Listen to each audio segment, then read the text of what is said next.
L'homme moderne connaît le prix de tout, mais oublie souvent la valeur des choses.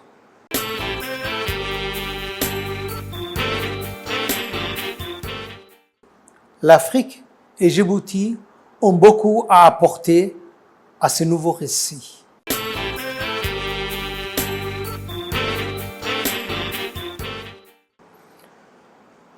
Bonjour, nous voilà encore une fois pour un nouveau podcast des mots en partage. Aujourd'hui, je vous propose la réflexion suivante. Et si l'écologie commençait par une histoire? On nous parle de carbone, des degrés Celsius, des glaciers qui fondent, des courbes qui montent et des rapports scientifiques que personne ne lit jusqu'au bout. Sauf peut-être les experts, les insomniaques et quelques fonctionnaires très courageux. Tout cela est nécessaire, mais est-ce suffisant? Car l'être humain ne vit pas seulement des chiffres, il vit aussi d'histoire. Depuis toujours, le peuple raconte le monde pour apprendre à l'habiter. On raconte les vents, les étoiles, la pluie, les animaux, les arbres. La terre n'est pas un simple sol sous nos pieds. Elle était et elle est une mère, une mémoire, une maison.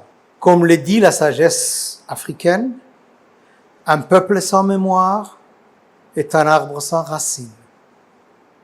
Et peut-être sommes-nous devenus cela, des arbres modernes, très connectés, très performants, mais avec des racines en option. Autrefois, on ne traversait pas un paysage, on entrait dans une histoire. Une colline avait une mémoire, un arbre gardait un secret, une rivière portait une parole. Aujourd'hui, nous avons appris à mesurer la terre, mais nous avons oublié de l'écouter. Nous savons calculer la pluie, mais nous ne savons plus l'attendre. Nous avons des cartes précises, des satellites, des applications météo, mais parfois, nous ne savons plus où nous allons.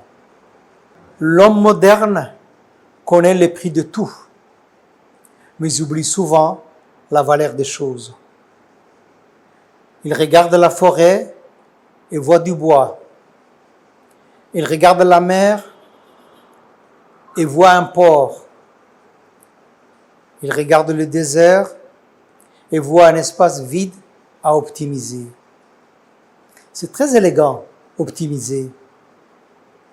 Cela veut souvent dire « je ne comprends pas ce que cela vaut, mais je vais essayer d'en tirer quelque chose ».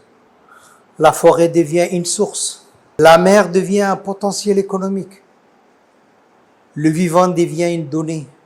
Le vivant devient une donnée. Et nous appelons cela progrès. Mais, comme le dit un proverbe plein de bon sens, quand l'homme coupe la branche sur laquelle il est assis, il appelle cela du progrès, jusqu'à la chute.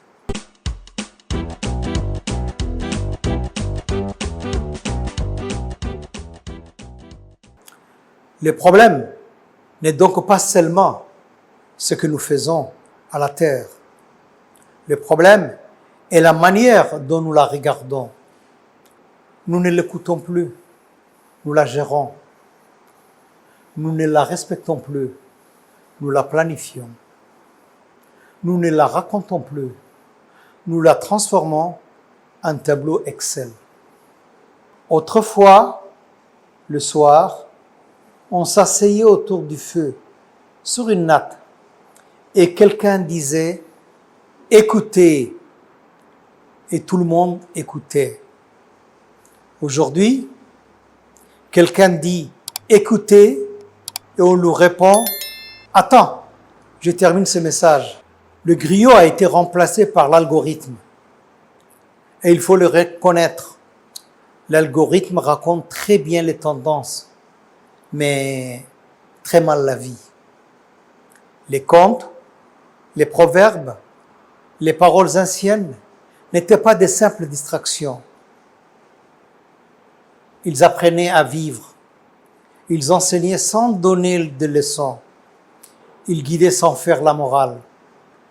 Un enfant qui écoutait un conte n'apprenait pas seulement à parler, il apprenait à habiter le monde. Aujourd'hui, il apprend surtout à faire défiler des vidéos.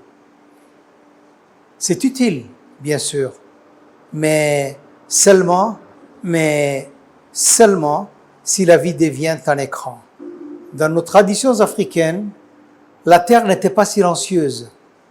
Elle parlait dans le vent, dans la poussière, dans les arbres, dans les pas des anciens. Chaque paysage avait une voix.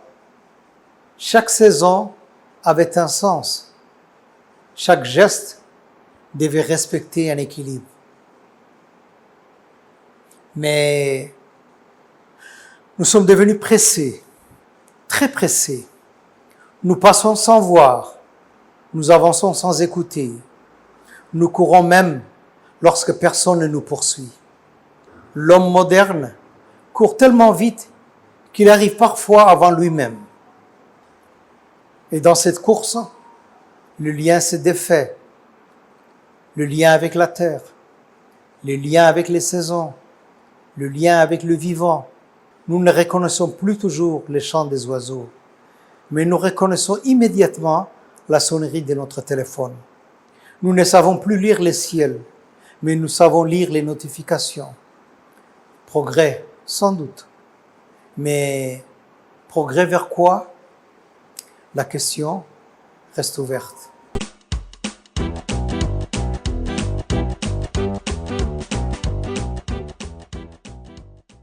Ce que nous détruisons, ce n'est pas seulement la nature, c'est une manière d'habiter le monde, une manière de ralentir, de respecter, de recevoir sans posséder, de prendre sans épuiser.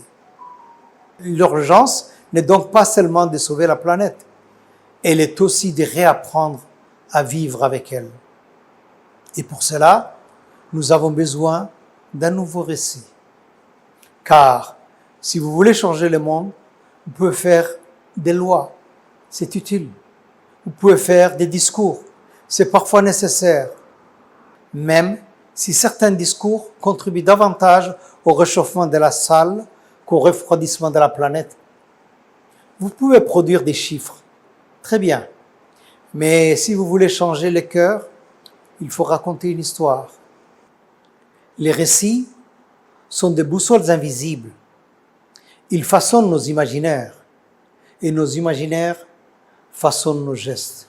Un enfant à qui l'on raconte que la forêt est vivante apprendra à la respecter.